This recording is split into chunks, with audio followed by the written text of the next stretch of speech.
Corporate Insights Unplugged. Today, we are delighted to have Mr. Ashok Mandlik with us, who will be sharing his experience and valuable insights on the evolving role of IT in business strategy.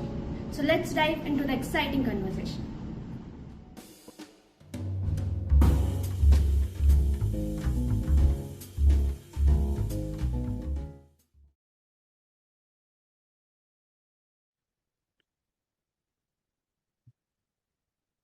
Hello everyone and a very warm welcome back to College to Corporate Insights Unplugged, Season 4, Episode 6. I'm Yugmini Shah, your host for today from Corporate Connect Club of IBS Company. And I'm truly excited to bring you yet another power-packed episode of our podcast series where we decode real-world corporate journeys and bridge the gap between classrooms and boardrooms. Today's episode features a leader with over 2 decades of experience at the forefront of enterprise technology, digital transformation, and strategic IT leadership. Joining us today is Mr. Ashok Mandlik, Associate Vice President with over 20 years of rich experience across diverse industries, including software service, automotive, electrical, civil, and chemical. Mr. Mandlik has played a vital role in aligning technology with business strategy. He has spearheaded large-scale digital transformation initiative, led SAP ERP implementation, driven the adoption of automation and next-generation technologies, and successfully managed complex IT ecosystems. Known for his strong business acumen and digital mindset, he has consistently focused on enabling sustainable growth through technology. An award-winning professional, Mr. Mandlik is also a recipient of Next 100 Future CIOs Award and is widely respected for building high-performing teams, mentoring talent, and steering organization through change with clarity and vision. Today, we look forward to gaining valuable insights from his journey, from managing complex IT infrastructure to leading enterprise-wide digital transformation and understanding what it truly takes to succeed in the ever-evolving corporate and technology landscape. Please help me welcome our guest, Mr. Ashok Mandlik, sir. Sir, welcome to the show. It's a privilege to have you and hear from you. Yeah, Yugmini, first of all, thank you very much, IBS Students Group and IBS Mumbai College. Thanks for inviting me for this podcast and giving me an opportunity to share my thoughts. So, this is a very interesting topic that I'm excited to share all my experiences and whatever advice that I may be able to give to the students. So, thanks once again, Yugmini. Wonderful, sir. With your permission, can we start? Yes, Yugmini, we can start. Sir, with over 2 decades of experience in enterprise IT and digital transformation, you have seen technology evolve from support function to a business driver. What was the defining moment in your career when you realized that IT needed to move beyond operation and become a core part of business strategy? So, Yugmini, you rightly mentioned that my journey started in the era wherein IT or the computerization was actually getting introduced in the market. That time, the role of IT guys was very limited up to support or just running the computers in a way, because the kind of innovation that we see today wasn't part of the IT at that point in time around 20 or 30 years ago. So there were very basic softwares like WordStar, Lotus, and some other tools which helped the businesses just to computerize the things. Earlier, the people were drafting or putting the letter on typewriters, and then it got converted into computers, and the kind of advantages started seeing that you cannot save the draft which you type on the typewriter, wherein there were softwares like WordStar and all, wherein you were able to save all those files and then edit. And that point in time, it was a very great feature if you look at it. So, and it was very very limited to the technology that we see today.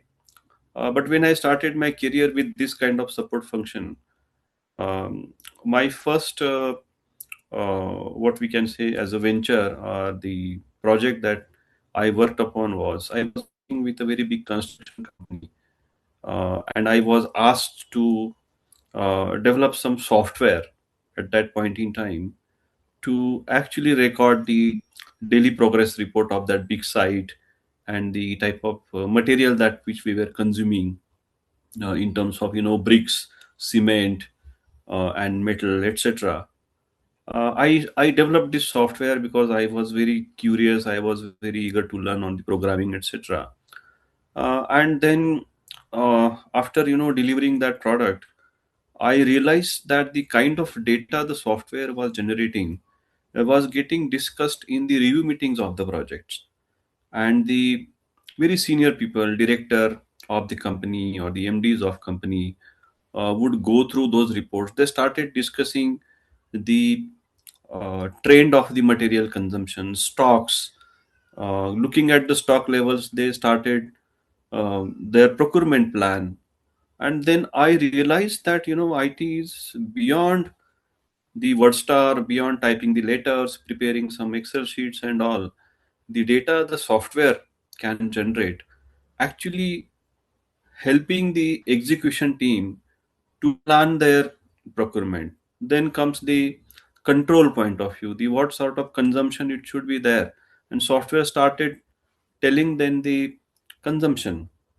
When it comes to controls or the quality checks, there were few things that I had developed in that software, and then they started realizing that we can also stop some leakages from the system.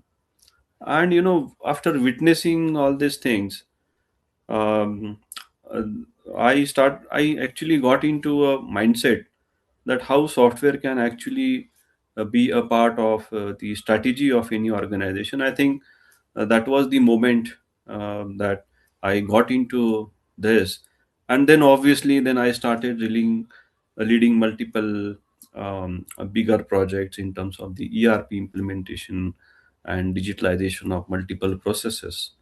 So that's the moment, Yugmini, and thanks for taking me into the retro. It is like a memory in my mind. So thank you, sir, that your retro memories helped us to know that what was the defining moment in your career, and it helped us to get more insights into it.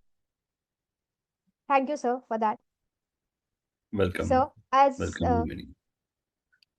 sir, as you have Yeah, worked go ahead. across diverse industries, from software service to chemical and manufacturing, what is that one foundational IT skill or mindset that has remained relevant throughout your career, regardless of changing technologies and platforms? So this is a very relevant question, Yugmini, because while answering my earlier question, I was talking about the technologies or tools like WordStar, Lotus, DBase, Foxrow. These words probably you will have to find the names or search it in Google, because this generation doesn't know these tools.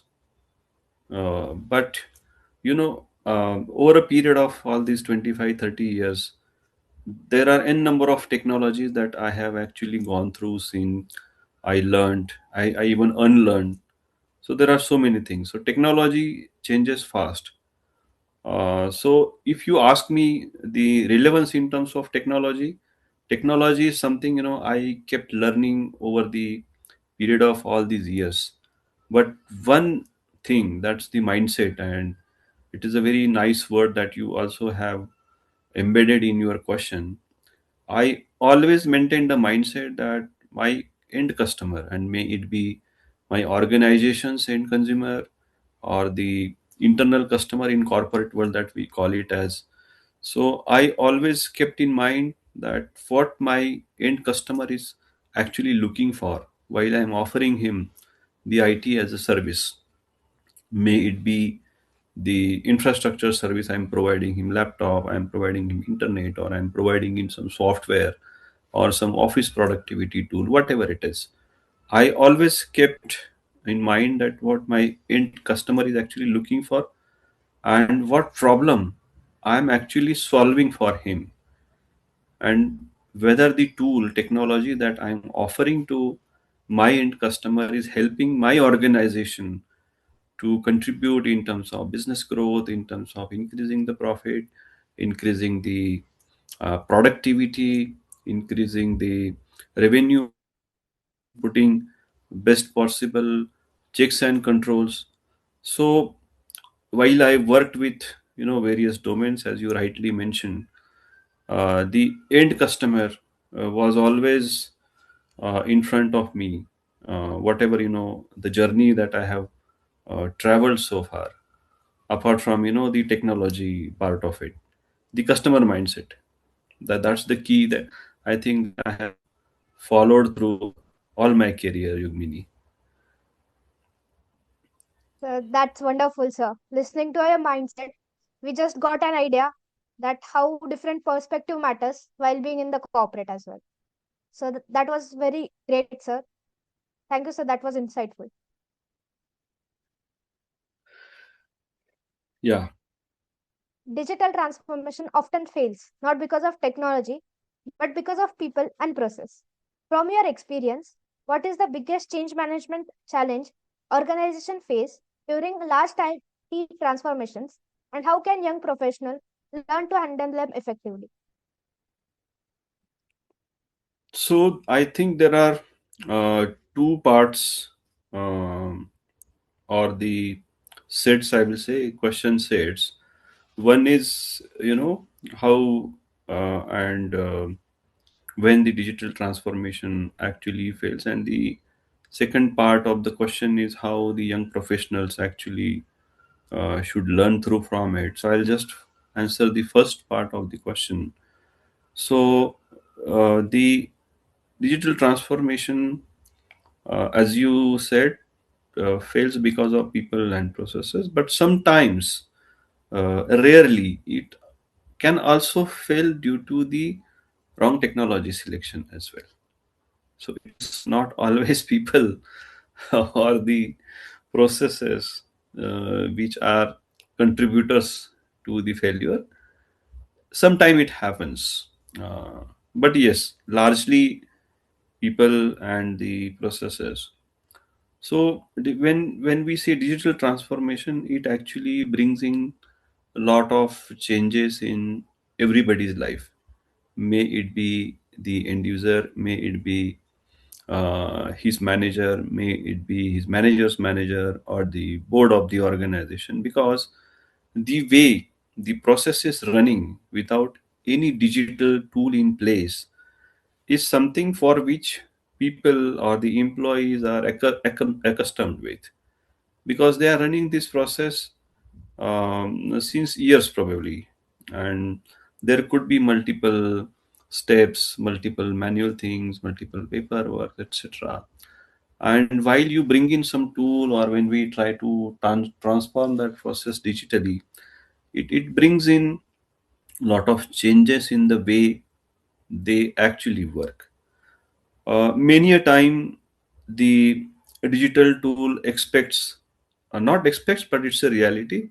It brings in some discipline, and if if the mindset is of having the free hand while conducting or executing that process, the discipline is something people resist initially, because software or any tool will require certain set of information as a part of the screen that you have designed. If we take example of screen, and you have to enter all this data, but when it comes to the process which was running without any tool, there was a freedom for the user to bypass or skip that specific step.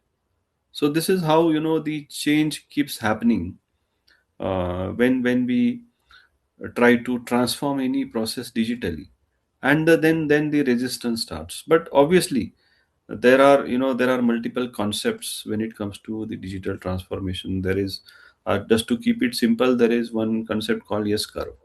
So whenever any digital transformation happens, for say if there is an organization having 1,000 employees, so some percentage of employees will jump on it, they will start adopting the process immediately because they are quick learners.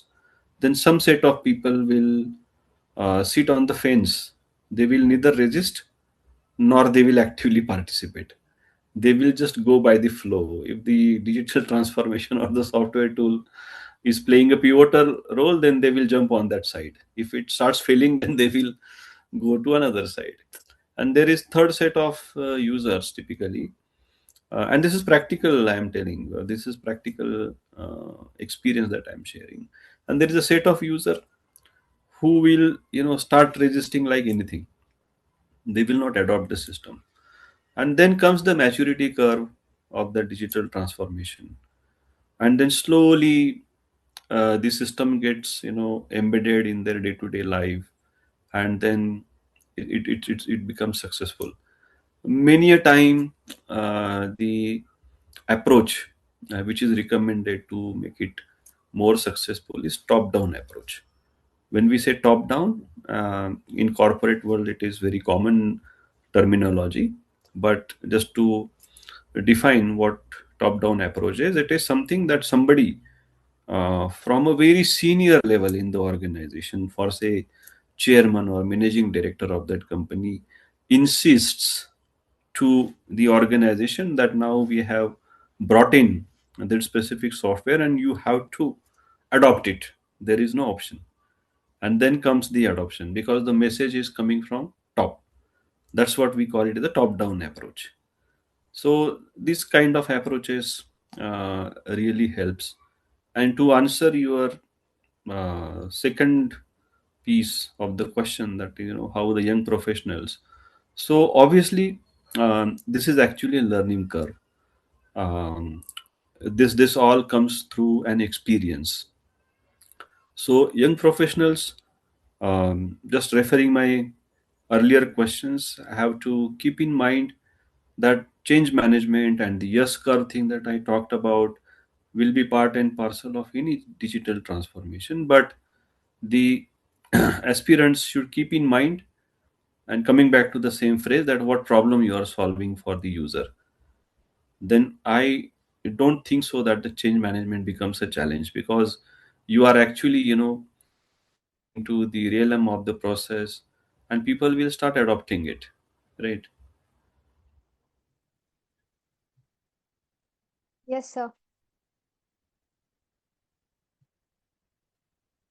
Good, good, That's yeah. ve- that's very much insightful, sir. As we are going ahead with questions, it's very insightful to learn and listen from you.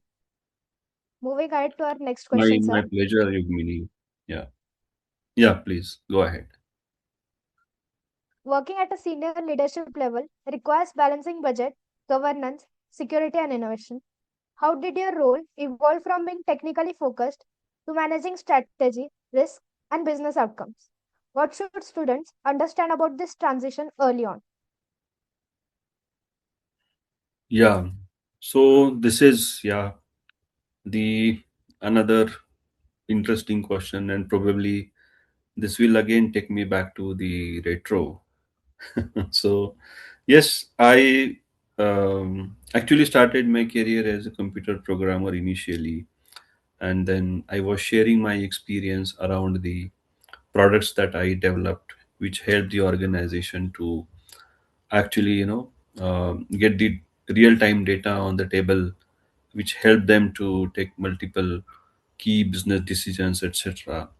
But then then comes a point wherein the kind of experience that one gathers over a period of 10, 15, 20 years, obviously you get a more exposure to the business strategy. You get to know which are the key levers that management actually looks at while they take certain decisions, which are those things which actually impacts the organization's growth, organization's revenue, organization's the profit margins, etc. So there are so many things, right?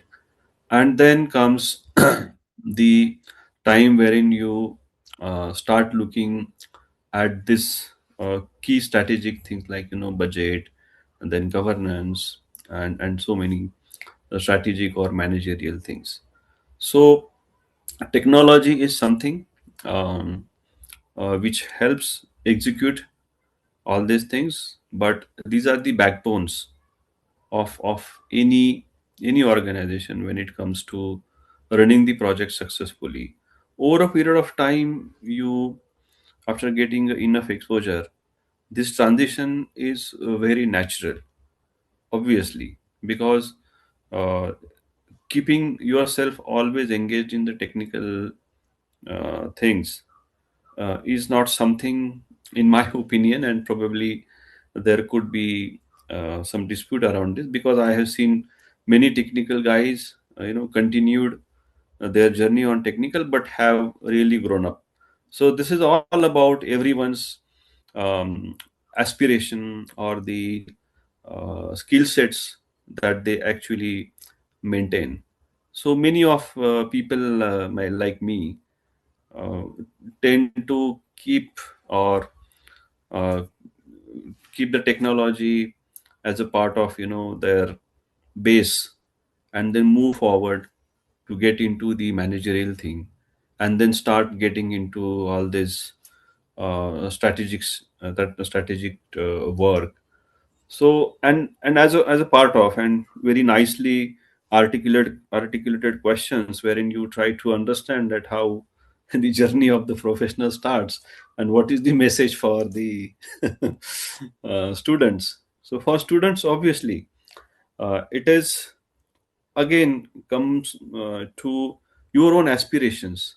So one can continue his journey as a part of his technical skills and excel like anything, right? And was someone who is more towards managerial part of it will keep behind all the technical part and take over the managerial role.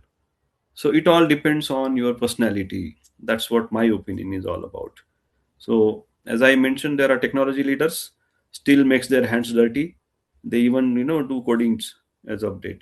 But there are people who are completely out of the technology and have taken up the bigger roles.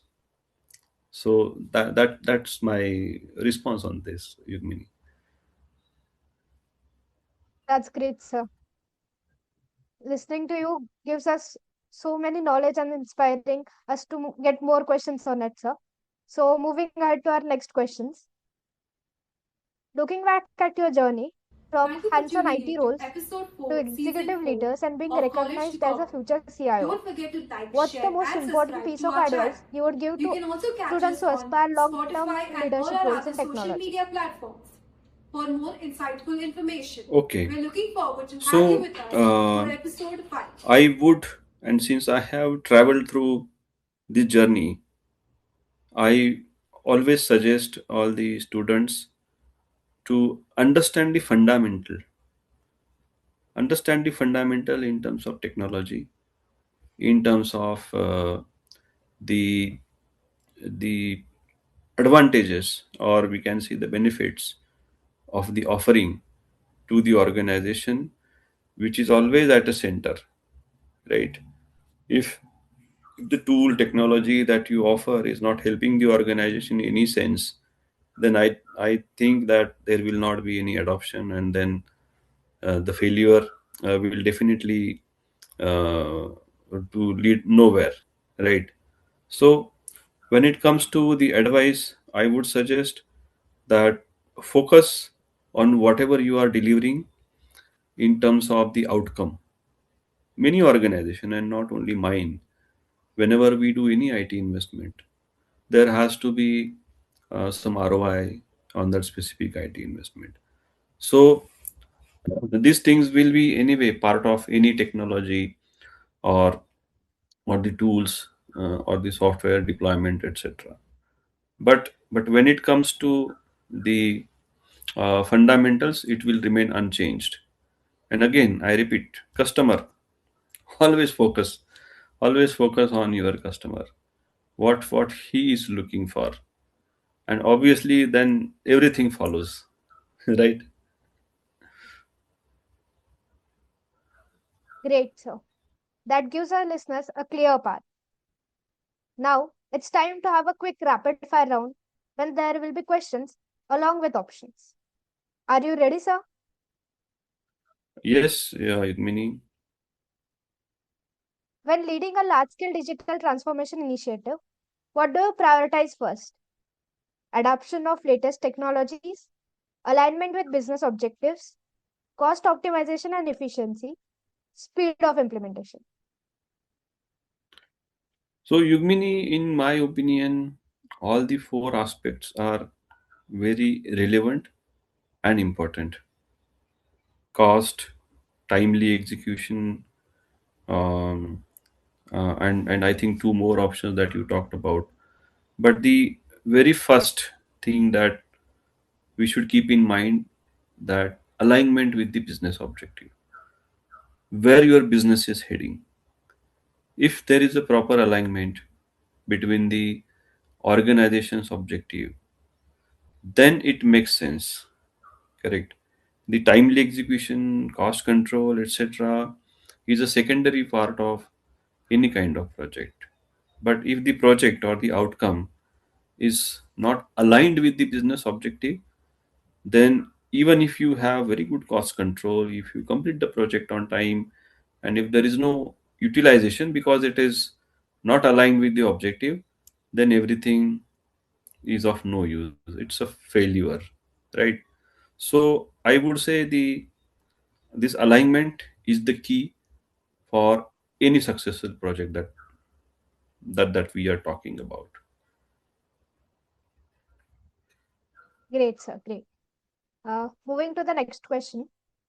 In a complex S4 HANA implementation, the most critical success factor is customization to match existing process, strong change management and user adaptation, choosing the right implementation partner, technical system performance. So projects like SAP S4 HANA, obviously, uh, you have pointed out few key aspects, the customization and the right implementation partners, etc. But then the key point here is, and when it comes to the software systems or the ERP systems like SAP S4HANA, the process is something which is very important. Understanding the process, and which is very first step of any ERP implementation like SAP or many other SAP or many other ERP softwares. The first step is as is to be, wherein uh, the consultants and the process owners actually go through whatever the process they are following, which we call it as is, and post implementation of SAP or any other SAP ERP system to be. So what, how this process will run post we have the ERP in place. So process is at the center. So process is very important. What process you are automating through this implementation, what kind of controls you are establishing, what kind of MIS you plan to generate. So setting up a key objective before any implementation is the topmost thing. And obviously the secondary piece that comes, that the selection of the right partner and the timely completion, etc. But to answer your specific question, the process is something which is very critical and important. If that is set correctly, then it is only the execution. And obviously, I am not denying the importance of any customization required or the timely completion and the right selection of partner. But um, that's the first thing that I would look for. Amazing, sir. Moving ahead, when evaluating automation opportunities in an enterprise, your first filter is reduction in manual efforts, accuracy and error reduction, scalability across function, long-term business value and ROI. Oh, Typically, these are the key objectives of any digital. Like, since you are bringing in automation, there has to be some impact when it comes to manpower, because you are automating a process, then manual efforts are not required, then it has to be there. Then comes accuracy. Since you are putting a digital, it is but natural that the accuracy will be part of it. But I think I would prefer the long term objective and the ROI, which should be at the topmost priority. Manpower reduction, etc. Though these are the hidden objectives of any digital transformation, uh, can take a backseat at some point in time. But the long term um, long term advantages or the ROI is something, if we keep it as a part of objective of any digital transformation, it will definitely help you in long run. And obviously, for the growing organizations, scalability is something which is very important. Many a time, few digital transformations also happens without keeping a objective of manpower reduction, because there has to be something or some tools plays as a foundational part of any digital transformation. And I will give an example. For example, SAP ERP. SAP ERP brings in multiple automations. It helps you build various checks and controls in the process. SAP also helps in generating data which can be further converted to the reports, dashboards, and obviously it can help management to take decisions. But it will not fall under the category of manpower reduction, correct? Because it calls for multiple things. Sometimes the thing that you are manually, and I was putting it in one of the answers of earlier questions, that the process which manually can be done within 2 minutes, SCP might take 5 minutes for that. There are some real life scenarios which keeps happening in day to day life. But the kind of data that SAP generates is very important, and then it becomes a foundation for any digital top up tool that organizations further can implement. Obviously, all the 4 points are relevant, but the long term vision or the long term ROI is something which should be top of any digital transformation. Moving ahead, sir, the most effective way for IT to align with business strategy is by responding quickly to business requests, participating in business planning, standardizing platforms and tools, driving innovation independently. So I think two relevant things when business is discussing the strategy uh, and the relevance of that specific IT tool for that business comes first. Delivering the product quickly might create some excitement, but there could be little risks that we are introducing that. So faster delivery is something which sometimes look very exciting, but I don't know, sometimes it could be sort of a very shorter insight probably that we have taken, and it might fail in long term. So and obviously driving the digital independently, something should not be the option at any cost. It should be always skipped. If you are not aligned with business, then that digital is going to fail. So I think the participation in the planning or the more aligned with business team is something which is at the top. And obviously, as I talked, we should not be bothering about the quick delivery part of it and independent innovation is should be avoided at any cost. It should be a joint effort by the business and the IT. Moving ahead, sir. When building an enterprise data and analytical ecosystem, your top priority is advanced visualization tool, data accuracy and governance, real-time reporting, predictive and prescriptive analysis.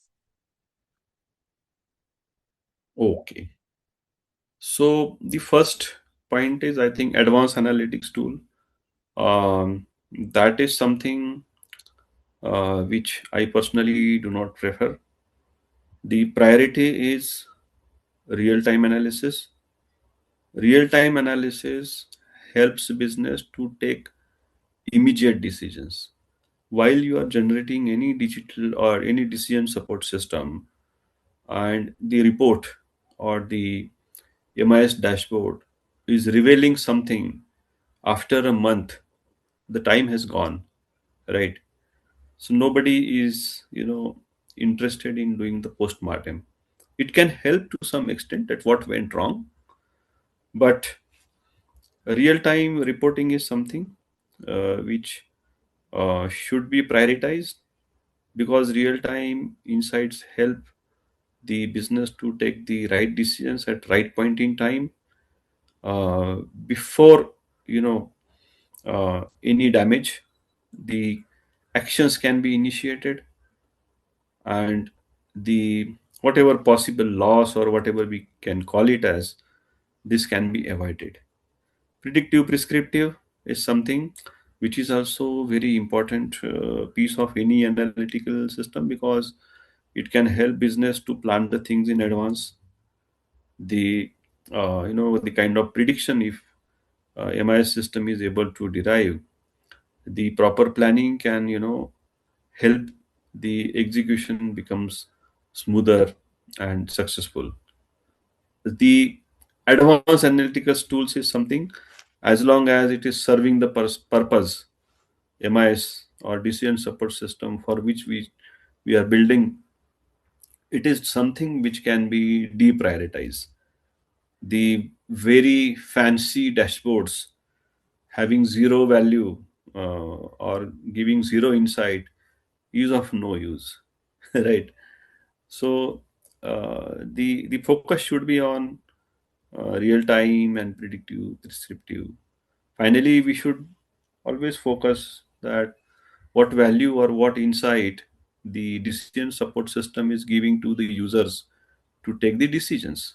That should be the key for any analytical system. Great, sir.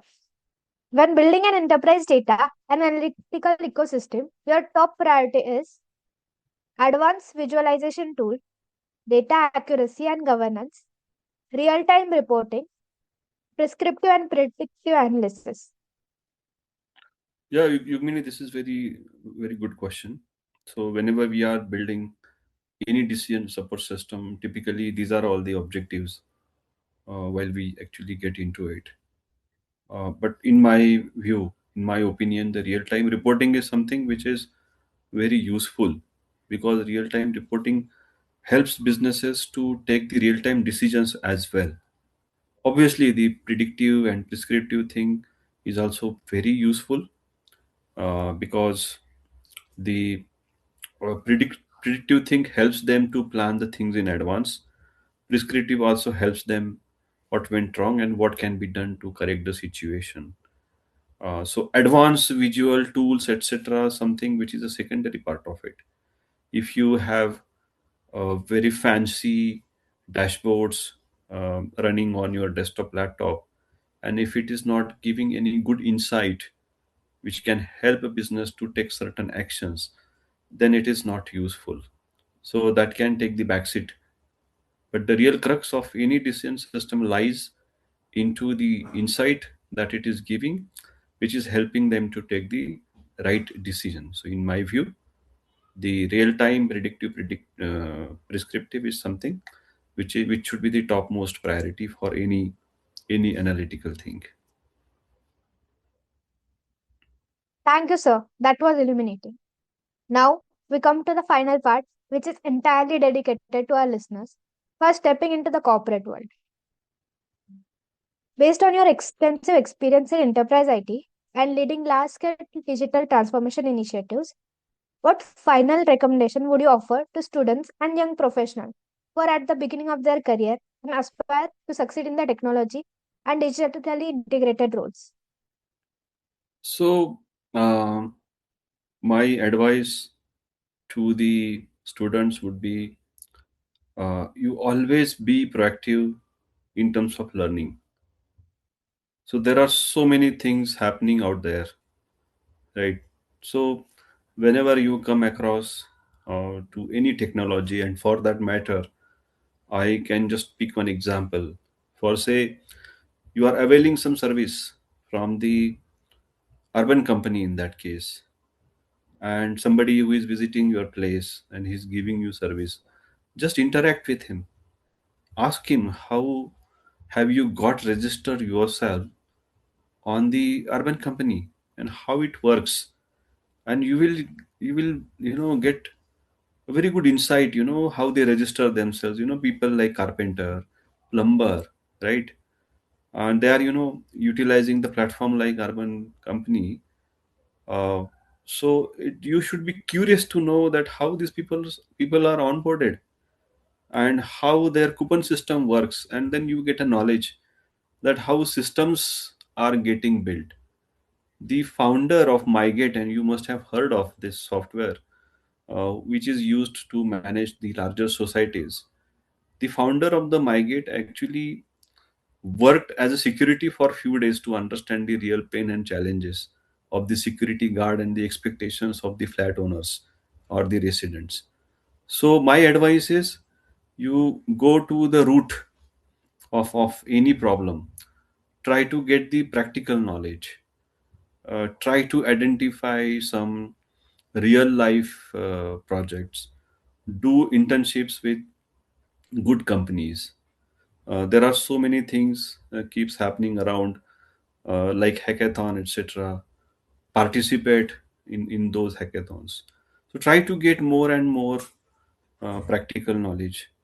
There are new things coming up like AI, ML, artificial intelligence. You students are keep hearing about it. So wherever you feel that this is the right technology which can be used in your project preparation, or getting a crux out of any book or any write up that you are going through, so you are ready to use those technologies whenever you are entering in the corporate world. Try to develop good communication skills, because when it comes to any digital transformation, the communication is something which should be very strong, because the stakeholder management is very important piece for any digital transformation. The way you communicate, or the way you convince the stakeholder, is something which is very important. Develop the attitude around the changes or the adaptability, because technology is something which is actually running very fast, right? So you have to have continuous learning when it comes to so many things. The world is changing fast. You have to keep yourself always updated, right? And last, but not the least, but don't fear for mistakes. you know there is a concept called do fast and fail fast. Right? Even failure teaches you so many things. So don't fear for failures or the mistakes. It is part and parcel of your life, your career, your professional journey, your education, right? Learn from the mistakes and move on. That should be the mantra for every student. Thank you so much, sir. Your experience was so insightful, sir, that we almost were just so interested and so curious about everything. That was very insightful and inspiring, sir. Thank you so much, sir. And So to all our listeners, thank you, Yugmini. Thank you, Mandar, Shubham, for arranging this.